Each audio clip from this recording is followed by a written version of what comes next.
दोस्तों आज इस वीडियो में हम लोग समझेंगे कि सदिश राशि किसे कहते हैं और अदिश राशि किसे कहते हैं। कौन सदिश राशि के उदाहरण और कौन अदिश राशि के उदाहरण है। सदिश राशि और अदिश राशि को छांटने के लिए शॉर्टकट ट्रिक कैसे याद करें। तो आइए इस वीडियो में सबसे पहले समझते हैं कि अदिश राशि क्या है, उसके बाद समझेंगे सदिश राशि क्या है और शॉर्टकट ट्रिक याद करने की कौन सी है। तो सबसे पहले समझते हैं अदिश राशि किसे कहते हैं। जिन राशि को व्यक्त करने के लिए केवल परिणाम की आवश्यकता पड़ती है उसे हम अदिश राशि कहते हैं।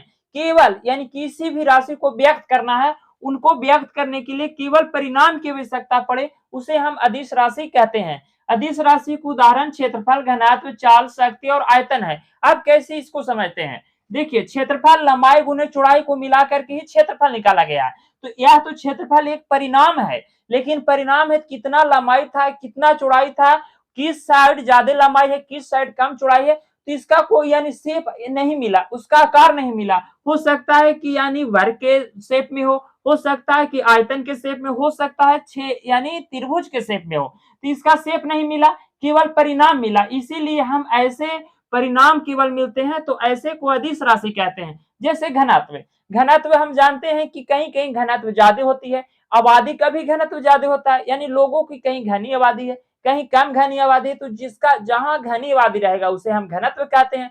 जैसे वायुमंडल, यानी वायुमंडल में भी पृथ्वी पर घनत्व ज्यादा है और पृथ्वी से जितना ऊंचाई जाएंगे घनत्व घटता जाएगा। तो केवल घनत्व एक परिणाम मिला है कि घनत्व है, लेकिन कहाँ ज्यादा घनत्व है कहाँ कम घनत्व है उसका कोई दिशा नहीं मिला है। तो ऐसे राशि को हम अदिश राशि कहेंगे। चाल, चाल भी वही है, शक्ति वही भी है, आयतन वही है। जैसे चाल, इकाई समय में तय की गई दूरी को चाल कहते हैं। तो इकाई समय में यानी समय कुछ भी नहीं लगा, यानी थोड़ा बहुत लगा तो समय को गिनती नहीं करेंगे। दूरी तय की गई दूरी को चाल कहते हैं। तो दूरी तय किया तो केवल आपको परिणाम मिला कि आप दूरी तय किए, लेकिन आपको समय के बारे में नहीं पता चला, तो ऐसे को यानी अदिश राशि कहते हैं। अब सदिश राशि किसे कहते हैं उसे समझते हैं।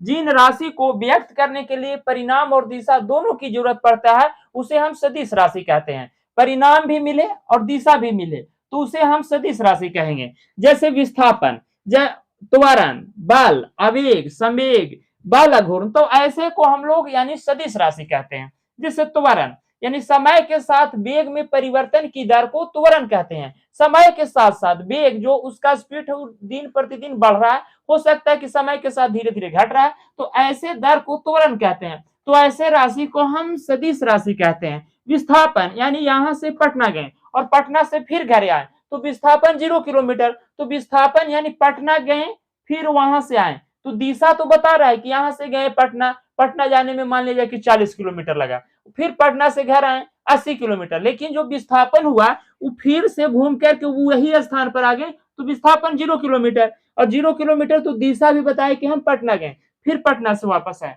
तो ऐसे को हम सदिश राशि कहते हैं। आप समझते हैं कि शॉर्टकट ट्रिक की मदद से कैसे याद करें सदिश राशि कौन होते हैं, अदिश राशि कौन होते हैं। तो देखिए जो अदिश राशि है उनका संख्या बहुत ज्यादा है, उनको याद करना बहुत कठिन की बात है, लेकिन जो सदिश राशि है उनका संख्या 6 से 7 के लमसम होते हैं, और 6-7 अगर याद कर लेते हैं तो यानी अदिश राशि जो 6-7 होंगे वो सदिश राशि, और बाकी जो बचेंगे वो अदिश राशि हो जाएंगे। लेकिन एक ट्रिक की मदद से भी याद कर सकते हैं। जैसे जिस राशि के पहले वा या वा लगा हो उसे सदिश राशि, और जिस राशि के हो उसे अदिश राशि कहेंगे। जैसे देखिए विस्थापन, बल, त्वरण, वेग, आवेग, आवेग तो अलग है, संवेग अलग है, लेकिन बल घूर्ण, इसमें वा या वा तो लगा हुआ है, लेकिन आवेग और संवेग को दो ऐसी अपवाद है जिसको आपको याद करना होगा। आवेग और संवेग को सदिश राशि, बाकी अन्य को अदिश राशि में डाल दीजिए। जिसके आगे वा या वा लगा हो उसे सदिश राशि, बाकी को अदिश राशि। केवल आवेग और संवेग दो अपवाद है, इसको याद करना होगा कि यानी संवेग और आवेग को यानी हम सदिश राशि कहेंगे, अन्य को हम अदिश राशि की श्रेणी में डाल देंगे, क्योंकि उसको तो दो भागों में ही तो बांटा है, तो दो भागों में एगो सदिश होगा एगो अदिश होगा। जिसके आगे वा या वा लगा उसे सदिश, और वा नहीं लगा हो रहेगा उसे अदिश राशि। तो इसमें देखिए आवेग और संवेग दो ऐसे राशि है जिसको हम यानी सदिश राशि को श्रेणी में रखते हैं। तो इस तरह से आप बहुत ही आसानी तरीका समझ पाए होंगे कि सदिश राशि क्या है, अदिश राशि किसे है, और किस तरह से शॉर्टकट ट्रिक की मदद से याद कर सकते हैं।